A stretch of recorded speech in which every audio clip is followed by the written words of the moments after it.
أشهد أن لا إله إلا الله وحده لا شريك له وأشهد أن محمدا عبده ورسوله أما بعد فأعوذ بالله من الشيطان الرجيم بسم الله الرحمن الرحيم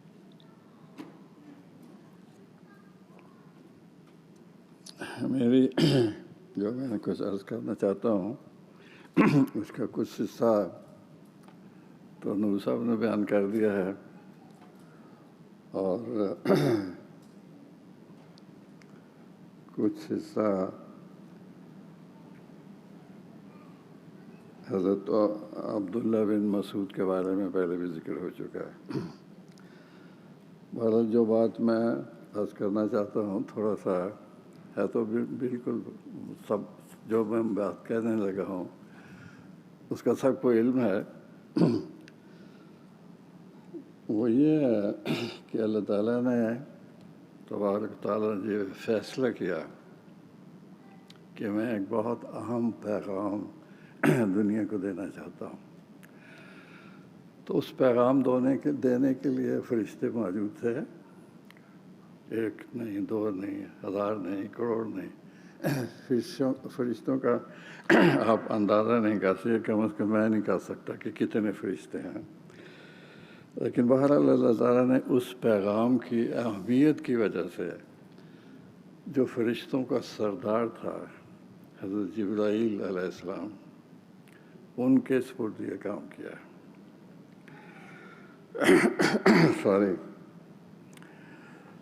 انہوں نے جس کو پیغام دینا تھا اور جس جگہ یہ پیغام دینا تھا، میں پہلے اس جگہ کا اعلان کر دیتا ہوں۔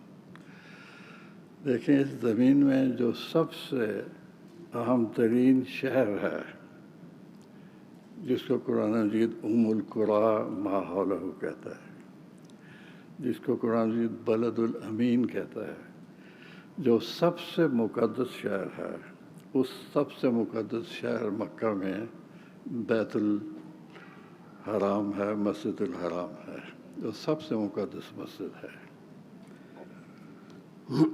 اس کے پہلو میں ایک پہاڑ ہے جس کو آپ جبل النور کہتے ہیں،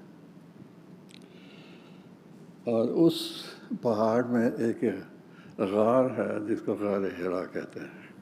پہاڑ کئی ہیں، کوہ نور، کوہ طور آپ نے سنا ہوگا، بڑا مقدس تھا، لیکن میرے اپنے اندازے کے مطابق یہ جبل النور اس سے بھی زیادہ مقدس پہاڑی تھی جہاں یہ غار حرا ہے۔ اور اس غار حرا میں ایک شخص تھا جس کو خود رسول کریم کے نام سے آپ جانتے ہیں، لیکن اللہ تعالیٰ نے اس کو امی بھی کہا ہے۔ امی کا مطلب یہ ہے کہ وہ کچا ان پڑھ ہے، نہ اس کو لکھنا آتا ہے نہ اس کو پڑھنا آتا ہے۔ اور اس شخص کو حضرت جبرائیل جو پیغام دینے آتے ہیں، وہ قرآن مجید کی سب سے پہلی سورۃ العلق ہے، اس میں اس پیغام کی جو بسم اللہ ہوتی ہے اور جو سب سے پہلا لفظ بولا جاتا ہے وہ ہے اقرا۔ یہ چھوٹا سا لفظ ہے لیکن اس نے سب سے بڑا دنیا میں انقلاب پیدا کیا۔ اقرا کے کئی معنی ہیں، پڑھ، اور عجیب بات ہے کہ آج تو پڑھ سکتے نہیں تھے، وہ پڑھنے کا یہ مطلب نہیں کہ سامنے کوئی متن تھا اور اس کو حضرت جبرائیل نے دکھایا کہ اس کو آپ پڑھیں، کیونکہ خدا تعالیٰ نے خود آپ کو امی قرار دے دیا، آپ پڑھ نہیں سکتے تھے۔ تو اس وجہ سے جو مفہوماً میں ترجمہ اس کا یہ کہتا ہوں کہ تلاوت کر، سنا لوگوں کو، خود بھی سن اور سنا، اور سنتا چلا جا، یہاں تک کہ ساری دنیا تیرے پیغام کو سن لے۔ سارے یہ اہم پیغام تھا جس کو ہم تلاوت قرآن مجید کہتے ہیں، جس کو یہ پیغام جب نازل ہوا، مورخین کہتے ہیں کہ وہ غالباً سوموار دن تھا اور رمضان کا آخری عشرہ تھا، اور اس عشرے میں ہی، اسی مہینے میں پھر قرآن مجید کا نزول شروع ہوا۔ سب سے لفظ جو پیغام کی صورت میں آتا ہے، حکم کی صورت میں آتا ہے کہ پڑھ، یہ درخواست نہیں کہ یہ خدا تعالیٰ کا حکم ہے کہ تو تلاوت کر اور تیری تلاوت ساری دنیا سنے گی۔ اور عجیب بات یہ ہے کہ جس کو یہ پیغام دے رہا ہے وہ کچا ان پڑھ ہے، اس کو خدا کہتا ہے کہ پڑھ کا مطلب یہ تھا کہ اس کی تلاوت کر، ان لوگوں کو سنا۔ اللہ تعالیٰ قرآن مجید میں فرماتا ہے، اور یہ بھی حکم ہے، سورۃ نمل میں ہے یہ آیت، اُمِرْتُ أَنْ أَكُونَ مِنَ الْمُسْلِمِينَ وَأَنْ أَتْلُوَ الْقُرْآنَ، مجھے حکم دیا گیا ہے، یہاں حضور صلی اللہ علیہ وسلم عرض کر رہے ہیں خدا تعالیٰ کے سامنے، کہ میں قرآن مجید کی تلاوت کروں۔ اب یہ دیکھیں یہ اتنا عظیم شان حکم ہے کہ اس سے اہمیت پتہ لگتا ہے کہ تلاوت ہے کیا چیز ہے۔ اب تلاوت کے آداب ہیں، آگے سورہ مزمل میں اللہ تعالیٰ فرماتا ہے کہ رتل قرآن ترتیلا، یہ بھی حکم ہے کہ قرآن کو خوش الحانی سے پڑھو۔ حضرت مسیح موعود علیہ السلام فرماتے ہیں کہ خوش الحان اور خوش آواز پر اللہ تعالیٰ کی رحمت نازل ہوتی ہے۔ اور حدیث میں یہ بھی آتا ہے، من لم تغین بالقرآن، جو خوش آواز سے، خوش لہجے سے عمداً قرآن نہیں پڑھتا، فلیس منا، وہ میرے ساتھ اس کا کوئی تعلق نہیں ہے۔ اب یہ میں جو غنا ہے قرآن مجید کا، اس میں جو میرے لیے تعجب کی بات یہ ہے کہ میں کسی زمانے میں فیصل آباد تھا، تو صبح کی جب اذان ہوئی وہاں ہماری مسجد کے ہمارے غیر میں بڑی خوبصورت آواز سے ایک شخص اذان دے، اس نے اذان شروع کی، ایک اور شخص نے اذان دینی، اتنی بھدی آواز تھی، اور ہر دفعہ ایسے ہوتا تھا، وہ خوبصورت اذان شروع ہوتی تھی، دوسرا تو مجھے کسی نے کہا کہ نہیں، بعض ایسے ملامتی فرقے ہیں جو غنا کے خلاف ہیں، وہ کہتے ہیں قرآن مجید کو غنا سے نہیں پڑھنا چاہیے۔ اس وجہ سے میں نے یہ حدیث خاص طور پر ذکر کیا ہے۔ تو اللہ تعالیٰ نے حضور کو حکم دیا کہ خوش الحانی سے قرآن پڑھا کرو، اور حضرت صاحب نے بھی اس کا ذکر کیا ہے۔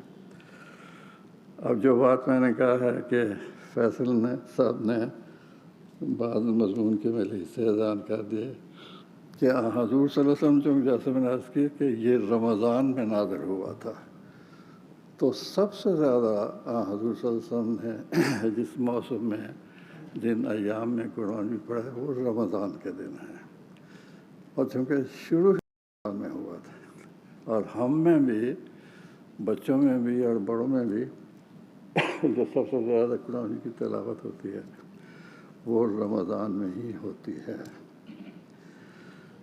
اب ایک حدیث جیسے کہ یعنی حضور صلی اللہ علیہ وسلم خود بھی پڑھتے تھے، بڑی کثرت سے حضرت جبرائیل رمضان میں قرآن مجید کو دہراتے تھے جتنا بھی نازل ہو چکا ہوا تھا۔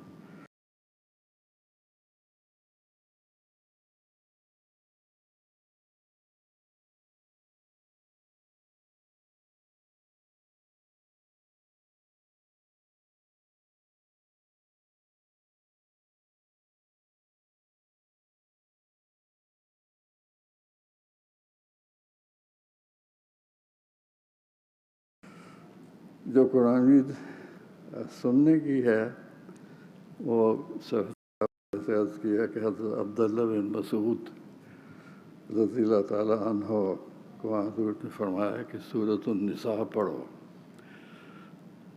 وہ ان کو بڑا تعجب ہوا کہ یہ صورت آپ پہ نازل ہوئی، قرآن، آپ اہل قرآن ہیں، میں سناؤں آپ کو؟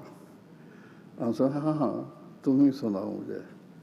تو حضرت عبداللہ بن مسعود رضی اللہ تعالیٰ عنہ نے قرآن مجید سورۃ النساء کا کچھ حصہ سنایا، تو آنسر فرمایا بس ٹھیک ہے۔ وہ مجھے آج یاد نہیں رہی، لیکن فیصل صاحب کو یاد تھی۔ جب انہوں نے تلاوت ختم کی اور اچانک حضور صلی اللہ علیہ وسلم کا چہرہ دیکھا، تو حضور کیا ٹپ ٹپ آنسو گر رہے تھے، حضور بے تحاشا رو رہے تھے۔ تو قرآن مجید کی ایک تاثیر ہے جس میں نبی بھی متاثر ہوتا ہے اور سامعین بھی متاثر ہوتے ہیں۔ اس کے لیے الٹ ہے وہ یہ ہے کہ حضور صلی اللہ علیہ وسلم کو بھی بہت انفرادی طور پر لوگوں کو قرآن سناتے تھے۔ حضور صلی اللہ علیہ وسلم نے ایک دفعہ حضرت ابی کو، بڑے مشہور صحابی تھے، ان سے فرمایا کہ مجھے اللہ تعالیٰ نے حکم دیا ہے کہ ابی کو البینہ سناؤ۔ حضرت ابی بڑے ہوتا ان کی تو خوشی سے خوشی ٹکانے کا، حضور میرا نام لیا اللہ تعالیٰ؟ ان کا نہیں، صرف نام ہی نہیں لیا، تمہارا حسب بھی بیان کیا، صرف ابی نہیں کہا، ابی بن کعب بھی کہا۔ وہ تو حیران کہ اللہ تعالیٰ نے یہ کیا کر دیا کہ میرا نام لا کے کہا کہ یا رسول اللہ اس کو سناؤ تم سورۃ البینہ۔ چنانچہ آنسر نے اس کو سنائی۔ اب یہ جو سننے اور سنانے کا میرے نزدیک اور بھی کئی وجوہات ہوں گی۔ دیکھو یہ ہم پڑھتے ہیں جو آخری خطبہ ثانیہ ہوتے جمعہ میں، اذکروا اللہ یذکرکم، خدا کہتا ہے کہ میرا ذکر کرو، پھر کیا ہوگا؟ میں تمہارا ذکر کروں گا۔ اب دیکھیں وہ وسلم نے اس کو پورا کر کے دکھایا کہ خدا کہتا ہے کہ میں تمہیں سناؤں گا، کیونکہ وہ حافظ قرآن تھے، وہ کاتب قرآن تھے، عشق تھا ان کا قرآن کا۔ تو خدا تعالیٰ نے بتایا کہ صرف یہ نہیں کہ تم مجھے سناتے ہو، میں بھی تمہارا نام لوں گا۔ تو اس وجہ سے حضرت ابی بن کعب کو اللہ تعالیٰ نے آنسور کو اللہ تعالیٰ نے حکم دیا کہ آپ اس کو قرآن سنائیں۔ قرآن کو کس وقت پڑھا جائے، یہ وقت کی عجیب بات ہے۔ میں آج صبح سے غور کر رہا تھا، قرآن میں مثلاً یہ قرآن الفجر کا آنا مشہودہ، قرآن الفجر، قرآن الفجر کا آنا مشہور ہے۔ وہ قرآن الفجر کے فجر کے وقت قرآن مجید پڑھا جائے، اور یہ تلاوت قرآن مجید ہے جو مشہود ہے۔ مشہود کا مطلب ہے کہ خدا تعالیٰ کے ہاں مقبول ہے، لیکن اس کے یہ معنی بھی ہیں کہ دشمن بھی اس کی گواہی دے گا اگر آپ اس کو پڑھیں گے۔ تو میرے ذہن میں یہ جو خالق ہیں ترانہ پاکستان کے حفیظ جلندھری، ان کا واقعہ آتا ہے۔ وہ پنڈی میں کہیں سیر کو نکلتے تھے صبح کے وقت میں، تو ان کے ساتھ ایک قریب اور شخص بھی نکلتا تھا۔ وہ دونوں ایک دوسرے کو نہیں جانتے تھے۔ تو ایک دن یہ حفیظ جلندھری صاحب کہنے لگے، جو دوسرا شخص تھا، کہ آپ احمدی ہیں؟ کہنے لگے آپ کو کیسا خیال آیا کہ میں احمدی ہوں؟ کہتے ہیں یہ دیکھو نا، سارے محلے میں سے گزرتا ہوں صبح، صرف ایک گھر میں صبح بچے قرآن مجید پڑھ رہے ہوتے ہیں، یہ سوائے احمدی میں کوئی نہیں کرتا۔ یہ ہے کانا مشہودہ، دشمن بھی گواہی دے گا۔ قادیان میں لوگ جاتے تھے، جتنا بھی قرآن جماعت کے خلاف لوگ تھے، وہ گواہی یہ دیتے تھے کہ یار صبح اٹھتے سارے ہر جگہ قرآن کی آواز ہے، گھروں سے آ رہی ہے، مسجدوں سے آ رہی۔ یہی حال رب کا بھی تھا اور اب بھی ہے۔ یہی حال اب بھی قادیان میں ہے۔ قادیان میں جب صبح کی نماز ہوتی ہے تو جو ایک آپ سارا قادیان تو احمدیوں سے نہیں تھے، ایک محلہ ہے ہمارا، جہاں بھی آپ جائیں گے تلاوت ہو رہے گے۔ جو ہمارے جیسے لوگ ہیں جو باہر سے مہمان ہیں، وہ مسجد میں ٹھہر جاتے ہیں، اور مسجد مقصد اور مسجد والی قرآنوں سے بھری ہوئی ہے۔ اتنے قرآن کے باوجود آپ کو نہیں ملے گا کہ ذرا سے سستی کی، سب ہر شخص نے قرآن پکڑا ہے، کوئی پورا پارا پڑھ رہا ہے، کوئی آدھا پارا پڑھ رہا ہے، سارا قادیان سے گونج جاتا ہے۔ تو ایک تو یہ ہے کہ فجر کی نماز کے بعد جو قرآن مجید کی تلاوت ہے وہ خدا تعالیٰ کے نزدیک مشہود ہے، وہ مقبول ہے، اور اس کا اثر دنیا پہ ہوتا ہے۔ دوسرا ایک اور حدیث ہے آن صلی اللہ علیہ وسلم کی، جو آخری جو دعا ہم پڑھتے ہیں ختم قرآن، اس میں یہ دعا کی گئی ہے، اللہم مرزقنی تلاوتہ اناء اللیل و اناء النہار، کہ خدا تو مجھے تلاوت قرآن کی توفیق دے دن اور رات، اس میں کوئی خصوصیت نہیں ہے کہ صرف صبح کوئی پڑھا جائے۔ دیکھیں حج جو ہے، مناسک حج، یہ صرف حج کے مہینے میں ہو سکتے ہیں، دوسرے مہینے تو ہوتا ہی نہیں۔ جو روزہ ہے، فرض روزے اور رمضان میں ہوتے ہیں، اور اگر رمضان کے بعد بھی پڑھیں تو 30 سے زیادہ تر روزے رکھ نہیں سکتے۔ نمازیں جو ہیں وہ بھی 6 ہیں، 5 ہیں۔ وہ چیک میں نے اس وجہ سے کہہ دیا، کیا تو نہیں کیا، میرے منہ سے نکل گیا، کیونکہ ہمارے بعد صحابہ ایسے تھے وہ بچپن سے ہی تہجد پڑھتے تھے، اور وہ خود کہتے ہیں کہ ہمیں بتایا یہ گیا تھا کہ ہماری 6 نمازیں ہیں، تو اسی طرح سے میرے منہ سے 6 کے لفظ نکلے۔ بھائی وہ 5 نمازیں تو 5 ہی ہیں، مگر فجر کی نماز کو آپ اصل میں نہیں پڑھ سکتے، کتاب موقوتہ ہے، وقت کے ساتھ متعین۔ لیکن قرآن مجید ایک ایسی چیز ہے جو ہر وقت پڑھ سکتے ہیں، صبح ہو، ظہر ہو، عصر ہو، مغرب ہو، رات ہو، دن ہو۔ تو یہی دعا آپ صلی اللہ علیہ وسلم نے سکھائی ہے، اللہم ارزقنی تلاوتہ اناء اللیل و اناء النہار۔ حضرت مسیح موعود علیہ السلام نے بعض باتیں بیان کیا، میں عرض کر دیتا ہوں۔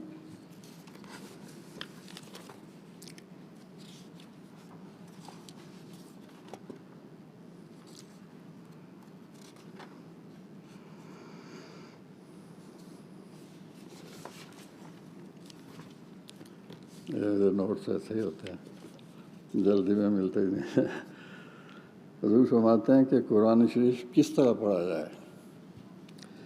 فرماتے ہیں کہ قرآن شریف تدبر و تفکر و غور، یہ 3 چیزوں سے پڑھنا چاہیے۔ اب جو اگلی بات حضور نے بیان فرمائی ہے وہ تو انسان مطلب ہوش اٹھ جاتے ہیں۔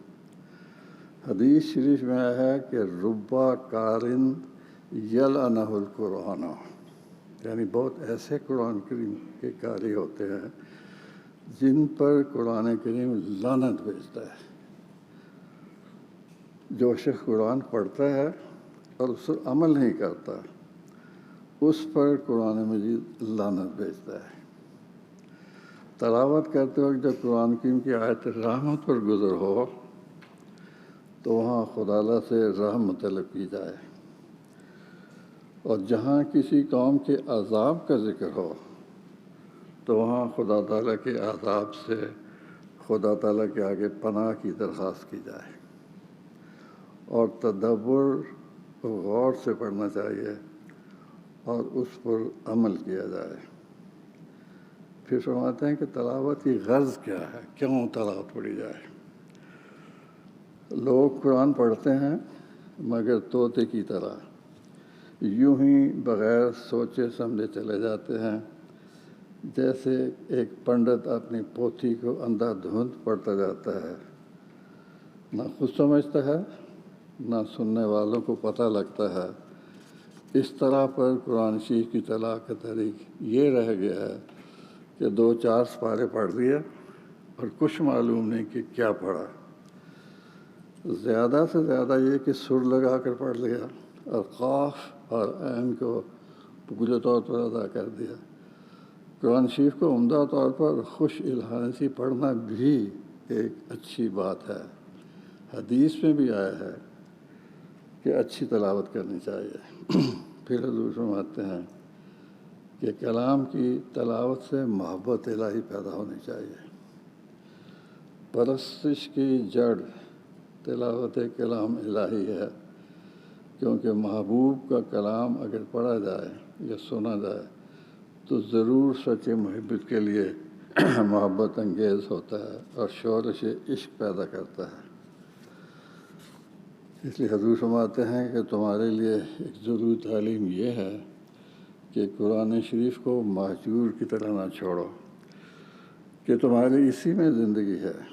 جو لوگ قرآن کو عزت دیں گے وہ آسمان پر عزت پائیں گے، جو لوگ قرآن کو عزت دیں گے وہ آسمان پر عزت پائیں گے۔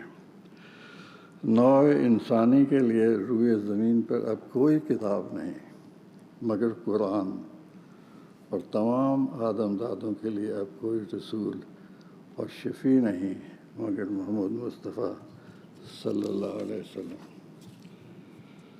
حضرت مسیح خامس فرماتے ہیں، یہ انصار اور تنظیموں کے بارے میں ہے، انصار کی ذمہ داریوں میں سے ایک اہم ذمہ داری یہ ہے کہ انہیں قرآن کریم کو پڑھنے اور پڑھانے کا شغف ہو۔ حدیث شریف میں ہے، خیرکم من تعلم القرآن وعلمہ، یہ تم سے بہترین وہ ہے جو قرآن سیکھے اور اسے لوگوں کو سکھائے۔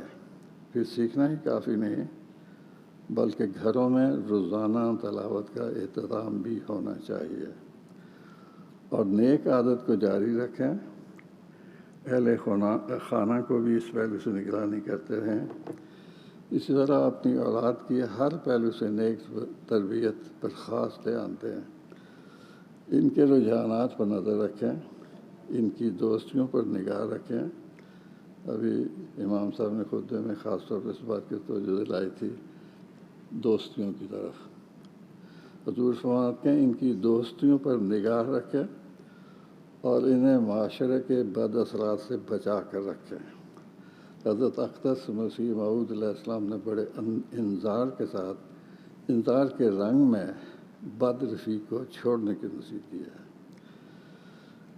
اسی طرح حضور خلیفۃ مسیح خامس ایدہ اللہ تعالیٰ میں فرماتے ہیں، بچوں کو بھی قرآن کریم کے پڑھنے کی عادت ڈالیں اور خود بھی پڑھیں، اور سب ذیلی تنظیموں کو اس سلسلہ میں کوشش کرنی چاہیے، خاص طور پر انصار کو، کیونکہ میرے خلافت میں خلافت ثالثہ کے دوران ان کے یہ ذمہ لگایا گیا ہے۔ اس لیے ان کے ہاں ایک قیادت بھی ہے جو تعلیم القرآن کہلاتی ہے، آج ہی اس کا اعلان بھی ہے تعلیم القرآن کا۔ اگر انصار پوری توجہ دیں تو ہر گھر میں باقاعدہ قرآن پڑھنے، اس کو سمجھنے کی کلاسیں لگ سکتے ہیں۔ حضرت صاحب نے ایک فقرہ قرآن مجید میں بیان کیا، اس کے میں نے کہا کہ جو بسم اللہ ہوتی ہے وہ اقرا کے لفظ سے ہوتی ہے۔ اقرا کا جو بنیادی لفظ ہے کاف اور رے سے ہے، باقی الف شروع ہو الف بعد میں وہ اور عربی قواعد کی وجہ سے ہوتا ہے، اور اس کے اگر نون لگاتے ہیں تو قرآن بن جاتا ہے۔ تلاوت قرآن اور قرآن ایک ہی چیز ہے۔ حضرت نے فرمایا کہ قرآن کے معنی کیا ہیں؟ قرآن کے معنی یہ ہیں کہ یہی وہ کتاب ہے جو پڑھنے کے لائق ہے، اور اس کا مطلب یہ نکلتا ہے کہ دوسری کتابیں پڑھنے کے لائق نہیں ہیں۔ اب مذاہب کی تاریخ میں دیکھیں، یعنی تعداد کے لحاظ سے اس وقت جو ہندو ہیں 1 بلین سے بھی زیادہ ہوں گے۔ ان کی جو مذہبی کتابیں ہیں 4 وید ہیں ان کے، رچ وید اور یجر وید، نصارت نہیں مجھے یاد ہے۔ اب وہ جس زبان میں ہیں اس زبان کو اکثریت جانتی نہیں ہے، ہندوؤں کی میں بات کر رہا ہوں، اور جو جانتی بھی ہے وہ ایک چھوٹا سا طبقہ ہے جس کو ہم پنڈت کہتے ہیں، اور ان کو اس زبان کے معنی نہیں آتے۔ اس کی وجہ ہے کہ بہت پرانی زبان ہے۔ ہندوؤں میں تصور یہ ہے کہ دنیا کا سب سے پرانا مذہب جو ہے وہ ہندو مت ہے، اور ان کے لیے جس زبان میں وہ وید اترے ہیں اس کے ساتھ ایک پابندی ہے کہ اس کو صرف براہمن پڑھ سکتا ہے، غیر براہمن اگر پڑھے گا تو اس کو سزا ملے گی، اس کے کان میں سیسا ڈال دیا جائے گا۔ یعنی خود ہندو اس کو پڑھنا بھی گناہ سمجھتے ہیں، صرف پنڈت پڑھ سکتا ہے، اور پنڈت کو زبان نہیں آتی کیونکہ زبان بدل چکی ہوئی ہے۔ دوسرا بڑا، میں تو ویسے ہر مذہب پہ تبصرہ کر سکتا ہوں، لیکن دوسرا یہ بڑا مذہب ہے جس کو ہم اہل کتاب بھی کہتے ہیں، وہ اس وقت اناجیل یہ کہتے ہیں اہل انجیل کہلانا چاہیے یا اہل کتاب میں سے جو عیسائی ہیں، سب سے پڑھی لکھی قوم ہے، سب سے سیاسی لحاظ سے ایک برتر قوم ہے، بہت علم صاحب علم کا ہے۔ اب ان کی جو کتابیں ہیں اناجیل اربع، اس کو انجیل مقدس کہتے ہیں۔ میرے پاس جب بھی اسٹوڈنٹ آتے تھے جو پڑھے لکھے ہوتے تھے تو میں ان سے پوچھتا تھا، یہاں بھی سویڈن میں بھی ڈنمارک میں بھی، کہ آپ نے کبھی انجیل پڑھی ہے؟ ہاں ہاں ہاں جی ہم نے پڑھی۔ میں نے کہا آپ نے میرا سوال نہیں سمجھا، جو انجیل آپ پڑھتے ہیں وہ ایک ترجمہ ہے ایک کتاب کا، آپ نے انجیل دیکھی بھی نہیں ہوگی۔ حضرت عیسیٰ علیہ السلام پہ جو بھی اللہ تعالیٰ نے الہام یا وحی نازل کی تھی وہ لکھی نہیں گئی، زبانی تھی، اس وجہ سے اول تو کتاب ہی موجود نہیں ہے۔ جو اناجیل اربع ہے وہ مختلف لوگوں نے لکھی ہیں، اس کو کتاب مقدس کہنا ہی غلط ہے، لیکن بہرحال ان کے نزدیک وہ خدا تعالیٰ کا کلام ہے۔ اور ہر انجیل، یہ 4 انجیل ہیں، دوسری انجیل کی تردید کر رہا ہے۔ مجھے ایک عرصہ ہوا میں کسی وہ بات میں بھول گیا ہوں، بھولتا بہت ہوں میں، وہ کسی نام کے بارے میں نے ذکر کیا تو مجھے یہاں ایک انسٹیٹیوشن ہے اوسلو میں بائبل کی، ان کا نہیں، یہ تو مطلب 2000 سال سے اس کو مرد سمجھتے، کہتے ہیں اب ہمیں پتہ لگا یہ تو عورت ہے، یعنی نام وہی ہے لیکن ترجمہ زبان اتنی بدل چکی ہے کہ اس کو اب انہوں نے کہا کہ نہیں یہ مرد نہیں، یہ تو ایک عورت تھی۔ مجھے ایک پٹھان کا لطیفہ یاد آ گیا، سوری لطیفہ تو چھوٹا سا ہی ہے، لطیفہ یہ ہے کہ جب ایک پٹھان نے وہ قصہ سنا، کیا کہتے ہیں، یوسف اور زلیخا کا، تو جب اس نے کہا ان کا خان صاحب سمجھ، ہاں سمجھ تو آ گئی، لیکن یہ سمجھ نہیں کہ زلیخا مرد تھا کہ عورت تھی، اب وہ اس کو زلیخا کہہ رہا ہے۔ تو یہ انجیل کی یہی آتی ہے کہ یہ زلیخا کبھی زلیخا مان جاتا، کبھی زلیخا مان جاتا، یعنی کوئی تک نہیں ہے اس کی۔ اس وجہ سے پڑھنے کی کتاب جو ہے، جب میں اصل بات کہنا چاہتا ہوں، وہ صرف قرآن مجید ہی ہے۔ تو تعالیٰ ہمیں توفیق دے۔ آخر میں صرف حضرت صاحب کا 1-2 شعر صاحب کو سنا دیتا ہوں جو میں ہمیشہ سناتا ہوں اور وہ مجھے پسند بھی ہیں۔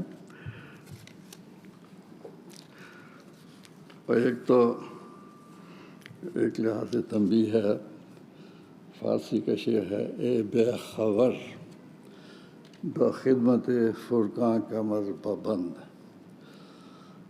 کیا ہے بے خبر، میں بھی ان میں سے ہوں، کہ قرآن کی خدمت کر، زاں پیشتر کہ بانگ بر آید فلاں نماز، کہ آواز آ جائے کہ فلانا شخص تو گزر گیا، خدمت کا موقع ختم ہو گیا، اس وقت اے بے خبر اب خدمت کر، اب قرآن کی خدمت کر۔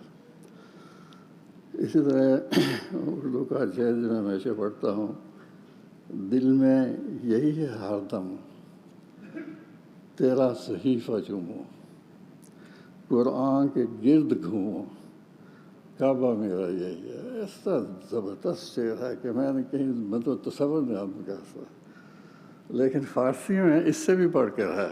حضور فرماتے ہیں، 100 بار رقص ہا کنم از خرمی اگر، کہ میرا دل چاہتا ہے کہ میں 1000 دفعہ رقص کروں۔